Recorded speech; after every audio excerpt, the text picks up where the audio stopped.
आज हम लोग सर्च इंजन ऑप्टिमाइजेशन की बात करेंगे।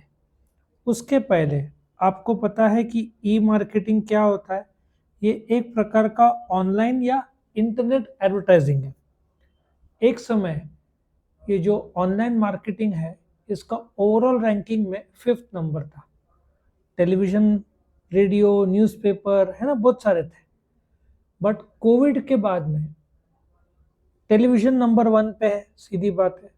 उसके बाद जो ऑनलाइन एडवर्टाइजिंग या डिजिटल जो है वो सेकंड लेवल पे आ गया, सेकंड नंबर पे। सो अभी सब एडवर्टाइजर्स पहले क्या देखते हैं? डिजिटल, क्योंकि इंस्टाग्राम, फेसबुक का इतना इम्पोर्टेंस बढ़ गया है कि डिजिटल मार्केटिंग बन गया नंबर सेकंड पे। तो जब आप सर्च इंजन में जाते हो, सर्च इंजन ऑप्टिमाइजेशन क्या होता है? पहले तो SEO मतलब सर्च इंजन ऑप्टिमाइजेशन। ये एक ऐसा मेथोडोलॉजी है जिसमें आप अपना वेबसाइट विजिबल करते हो उन लोगों को जो सर्च करते हैं। फॉर एग्जांपल बैंक, अब जब टाइप करते हो इंडियन बैंक, तो पहला कौन सा आएगा, दूसरा कौन सा आएगा, लाइन से जो है वो कौन सा आएगा? एक नेचुरल तरीके से आएगा और एक मैंने पे किया तो मेरा ऊपर की तरफ आएगा। समझ में आ रहा है? तो एक तो स्पॉन्सर्ड होगा, ठीक है, पेड टेक्निक होगा, एक नेचुरल ऑर्गेनिक तरीके से। ऑर्गेनिक तरीके से आप पे पर क्लिक सर्विस नहीं यूज कर रहे हो, बोलते ऑर्गेनिक तरीके से ऑटोमेटिक आ रहा है, ठीक है। तो जो सर्च इंजन ऑप्टिमाइजेशन के चैलेंजेस क्या है?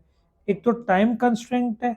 आप कई बार प्रोडक्ट जो डालते हो आता कुछ और है, गलत, ठीक है ना। लो क्वालिटी, क्वालिटी आपको हो सकता है जैसे आपने फर्नीचर डाला तो अजीब सा कुछ आ गया। आइकिया आपको चाहिए था तो आपको स्पेसिफिक आइकिया डालना था। बेस्ट क्वालिटी फर्नीचर में कई बार आप जब डालोगे तो अच्छी कंपनी के बजाय जो पेड स्पॉन्सरशिप है वो आ जाता है। आया समझ में? क्योंकि उन लोगों ने पेमेंट किया है तो उन लोग का ऊपर आ जाता है। फिर लोडिंग स्पीड कैसा है, वेबसाइट का स्पीड कैसा है, वो भी है। और एक और चीज़ है, यूज़र रिव्यू। यदि यूज़र के रिव्यूज़ ज़्यादा है तो वो टॉप में आना चाहिए, वो भी एक पॉसिबिलिटी है। फिर आप साइट डिज़ाइन कैसे करते हो? सर्च इंजन ऑप्टिमाइजेशन का इम्पोर्टेंट क्या होता है कि जब ऑडियंस प्रेफर करता है पर्टिकुलर कंपनी, जैसे नेटफ्लिक्स, तो आप जब डालोगे इंडिया ओटीटी प्लेटफॉर्म पे टॉप पे कौन सा चल रहा है? ठीक है, नेटफ्लिक्स चल रहा है। तो द मोमेंट नेटफ्लिक्स डाला तो ऑडियंस बढ़ेगा, क्योंकि सर्च इंजन ऑप्टिमाइजेशन ने वो दिखाया जो पब्लिक को चाहिए। उसके बाद कॉस्ट इफेक्टिव, क्योंकि जब आप क्लिक करोगे तो नेटफ्लिक्स का जो ऐड है या नेटफ्लिक्स जो आया है वो पे करेगा, तो वो कॉस्ट इफेक्टिव होना चाहिए, यूज़र को भी मिल जाना चाहिए, नेटफ्लिक्स को भी मार्केटिंग मिलना चाहिए, पैसा भी मिलना चाहिए जिसने अपलोड किया है। और वंस आप ये करते हो तो साइट का यूजेबिलिटी बढ़ता है। एक ज़माने में ऐप का इतना रेलेवेंट नहीं था जितना आज है। आज बहुत सारे बिजनेसेस सिर्फ ऐप से चलते हैं। अमेजन क्या है? ऐप से ही तो चलता है।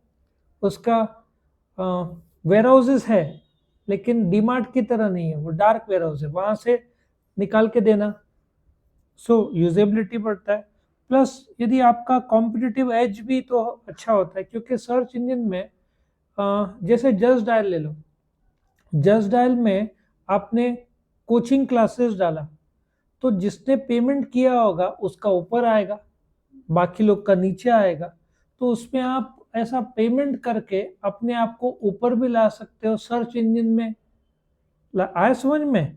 तो आपको कॉम्पिटिटिव एज मिलता है as compare to, there are 100 coaching classes है, लेकिन जो 50वां कोचिंग क्लास है उसने पेमेंट किया है तो 50th वाला फर्स्ट में दिखेगा, बिकॉज उसने किसको पे किया है? जस्ट डायल को पे किया है। अब जो सर्च इंजन ऑप्टिमाइजेशन है उसमें अलग अलग प्रकार होते हैं। एक होता है ब्लैक हैट एसईओ, ठीक है। ये बोलते हैं ना, लॉजिक क्या है? सर्च इंजन का एक टर्म्स ऑफ सर्विस होता है। आप अपने साइट का रैंकिंग बढ़ा रहे हो, लेकिन टर्म्स ऑफ सर्विस है, आप उसको वायलेट कर रहे हो। ठीक है, आप क्या कर रहे हो, गूगल के अपने गाइडलाइंस है कि गाइडलाइंस के मुताबिक ये सर्च के हिसाब से आना चाहिए, बट आप गाइडलाइंस को बाईपास करके ऐसे टैक्टिक यूज कर रहे हो जिसमें वो लोग ऊपर दिखे। ठीक है, और गूगल को जब पता चलता है वो बैन कर देता है। आप क्या करते हो, जैसे कि आप सर्च इंजन में गूगल डालते हो तो कोई गलती से आपका वाई आ जाता है, गूगली कुछ आ जाता है, तो कोई और वेबसाइट खुल जाएगा। मैं आपको एक एग्जांपल देता हूँ। एक ज़माने में जिसको पासपोर्ट चाहिए था ना, डू यू एग्री, गवर्नमेंट का वेबसाइट है पासपोर्ट पाने के लिए, तो डालता था तो एक डुप्लीकेट वेबसाइट आ जाता था सामने, बहुत लोगों ने पैसा गंवाया भी है। सो वो लोग क्या करते हैं, ऐसा शब्द छुपा के रखते हैं, white text on white background, कुछ और खुलेगा। आपने वर्ड डाला है तो कुछ और खुलेगा। सर्च इंजन में उन लोगों ने ऐसा डाला है वर्ड, फॉर एग्जाम्पल जब मैं यूट्यूब में वीडियोस अपलोड करता हूँ, ठीक है, मेरा चैप्टर है बैंक, बैंक चैप्टर है, लेकिन मैंने डाल दिया बैंकिंग और फिनेंस मैच कर रहा है, लेकिन मैंने डाल दिया सेक्रेटल प्रैक्टिस इकोनॉमिक्स, मतलब किसी ने इकोनॉमिक्स का कुछ पूछा है तो मेरा बैंक सामने आ जाएगा क्योंकि मैंने सर्च इंजन में वो डाल के रखा हुआ है। ये दिखता है ना, ऐसे हम लोग डाल के रखते हैं।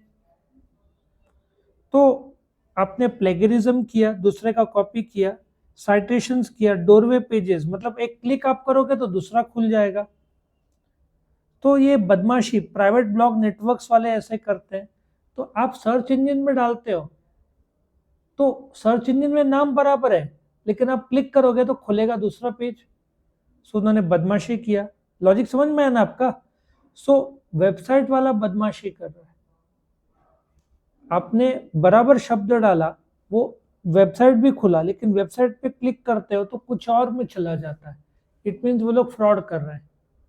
इसको ब्लैक हैट एसईओ बोलते हैं। एक व्हाइट हैट एसईओ भी होता है।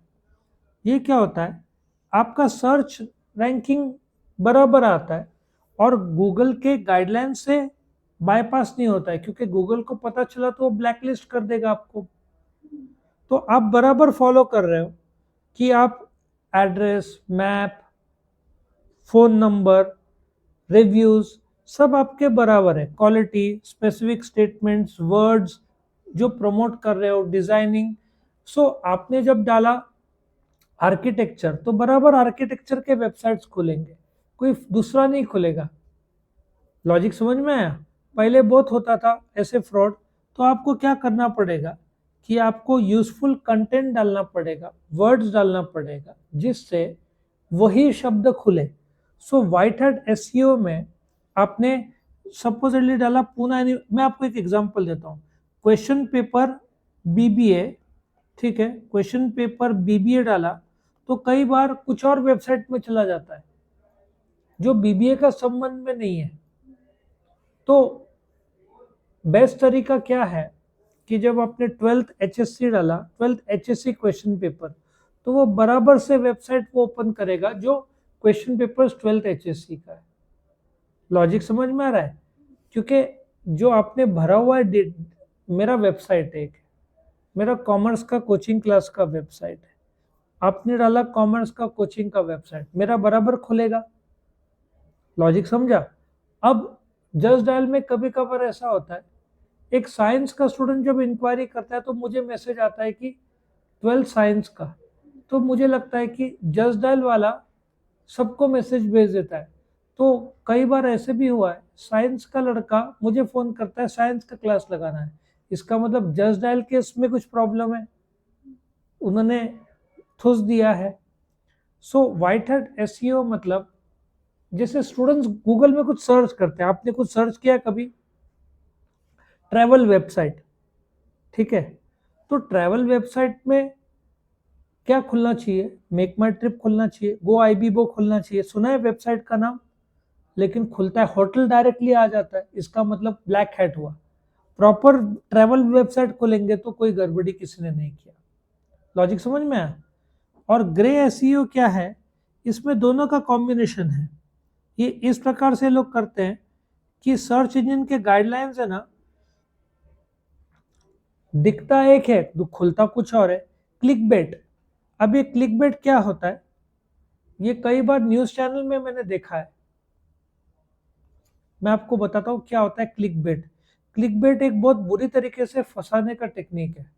आपने डाला मैच का स्कोर, एक वेबसाइट खुला, जब आप क्लिक करते हो उसमें दूसरा ही कुछ एडवर्टाइजिंग आता है, स्कोर नहीं आता। क्लिक बेट मतलब फंसाना। उनको एडवर्टाइज, जब आप क्लिक करते हो तो उनको पे पर क्लिक का पैसा मिलता है, मैच से कोई संबंध नहीं है, लेकिन सामने थोड़ा स्कोरबोर्ड हल्का सा नकली सा आएगा, मतलब दिखेगा हाँ क्रिकेट का वेबसाइट है, लेकिन कुछ और सामने आ जाएगा। So it's a combination of black and white दोनों। क्रिकेट का भी दिखा रहा है लेकिन क्लिक किया तो कुछ और खुल जाता है। ऐसा इंडिया में बहुत क्लिक बेट होता है। और नेगेटिव एसईओ ये है जहां पे आप कॉम्पिटिटर्स को बर्बाद कर रहे हो। आपने कोई कंपनी का नाम डाला, खुलता वैसे टाइप का कंपनी है बट कुछ और खुलता है, नेगेटिव खुलता है उस कंपनी के रिव्यूज। सो ये नेगेटिव एसईओ भी लोग करते हैं। तो जब आप एसईओ मेथोडोलॉजी फॉलो करते हो तो उसमें आप क्या डाल रहे हो, वर्ड्स का डेंसिटी क्या डाल रहे हो, आपका हेडिंग्स क्या है, टाइटल टैग क्या है, अंदर के लिंक्स क्या है, साइट का मैप क्या है, सीमेंटिक्स कौन से लेटर्स यूज किया। तो ये सब चीजें आपको बताता है कैसे ढूंढना है। तो आपको टाइटल सबसे इंपॉर्टेंट है, पेज का टाइटल।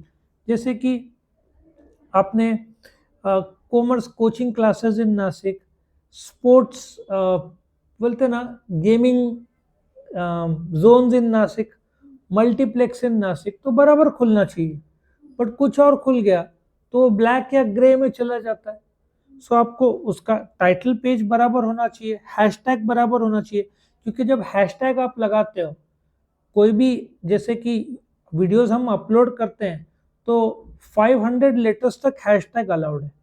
लेकिन यदि मैंने हैशटैग में बायोलॉजी डाला, किसी स्टूडेंट ने यूट्यूब में सर्च किया बायोलॉजी और निकला कॉमर्स, क्योंकि मैंने गलत शब्द डाल दिया था ना मेरे हैशटैग में, तो हैशटैग गलत हो गया तो स्टूडेंट को गलत वेबसाइट सामने आ जाता है सर्च इंजन में। ये बहुत बार होता है। और इसको रोकने के लिए क्लिक बेट पहले बहुत होता था कि आप क्या करते थे, इंडिया वर्सेस इंग्लैंड कल 5th T20 हुआ, यूट्यूब में डालते थे तो वो आता था, लेकिन जब आप क्लिक करते थे तो मैच आता ही नहीं था। वो एक क्लिक बेट था, उनको पे पर क्लिक का पैसा मिल गया। अब आजकल दिखता नहीं, यूट्यूब ने टाइट कर दिया पॉलिसीज। पहले मैच आएगा, वेबसाइट भी यूट्यूब में दिखेगा वो, लेकिन खुलेगा कुछ और। ऐसा बहुत फ्रॉड होता था। तो ये ऑप्टिमम पेज टाइटल करो, एसईओ इमेजेस डालो, पेज फॉर्मेटिंग करो, ये सब पॉसिबिलिटी। ऑफलाइन में क्या होता है, बैकलिंक। बैकलिंक पता है, आपने क्लिक किया उसको तो वो कहीं और पेज में लेके जाता है, ठीक है। और यहाँ पे डिपेंडेंट है on code, not on your control. Again ये कहाँ पे चला जाता है, ब्लॉग में चला जाएगा, आपके आर्टिकल वीडियोस में चला जाएगा, प्रेस रिलीज में चला जाएगा। फॉर एग्जांपल आपने गूगल में डाला सर्च इंजन रिलायंस, जैसे मैं आपको यहाँ पे गूगल में आपने कुछ डाला जिससे रिलायंस का, ठीक है, ये सर्च इंजन आ गया, रिलायंस अकाउंट्स, ठीक है, अकाउंट्स डाला, ऐसे आपने डाला तो व्हाट विल हैपन, ये देखो, ये मनी कंट्रोल है, रिलायंस का वेबसाइट नीचे आ गया, मनी कंट्रोल से आप जा पाओगे। सो आप इसको क्लिक करोगे तो बैलेंस शीट खुलेगा। तो ऐसा बोलते हैं ना, ऑफ पेज एसईओ भी होगा जिसमें लिंक होगा, ब्रांड प्रमोशन होगा। समझ में आ रहा है? आपने जो, जैसे आपने ट्रैवल एजेंसी डाला, मैं आपको करके बताता हूँ। आपने ट्रैवल वेबसाइट डाला तो अब देखते हैं क्या खुलता है। ट्रैवल वेबसाइट देखो, अब क्या खुल रहा है, लाइन से इन्होंने दे दिया। अब जिसने पैसा दिया है, वर्ल्ड ट्रिप ट्रैवल इंश्योरेंस का कोई संबंध नहीं है, लेकिन ये आ गया, उसने पेमेंट किया होगा इसलिए। और अभी एक्सपीडिया इंडिया में फेमस क्या, मेक माई ट्रिप, बराबर है। तो आप देखो, जो इतना जरूरत नहीं है इंश्योरेंस वो आ गया। एक्सपीडिया इंडिया में इतना नहीं चलता है जितना मेक माई ट्रिप चलता है। फिर बाद में ये लोनली प्लैनेट का भी डायरेक्टली कोई संबंध नहीं है। तो ये लोग ऐसे चीज डाल रहे हैं जो इंडिया के हिसाब से इतना मायने रखता नहीं है। बाकी कायाक भी नहीं, क्लियर ट्रिप है, मेक माई ट्रिप है, इन लोगों ने पेमेंट किया होगा इसलिए लोग का नाम ऊपर आ गया।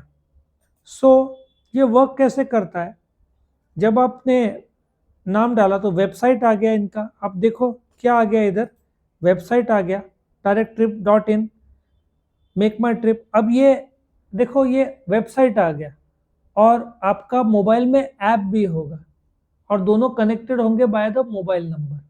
सो जब आप सर्च इंजन में डालते हो तो क्या खुलता है, वेबसाइट उनका। लेकिन कई बार आप सर्च इंजन में डालते हो तो कुछ और खुलता है, ये भी एक प्रॉब्लम या पॉसिबिलिटी बनता है। तो वेबसाइट नेम है, क्रॉलिंग है। अभी हर वेबसाइट में एक सॉफ्टवेयर है नोन एज क्रॉलर और स्पाइडर। वो बोलते हैं ना, आपको क्रॉलर दिखेगा नहीं लेकिन वेब पेज सामने आ जाएगा आपके।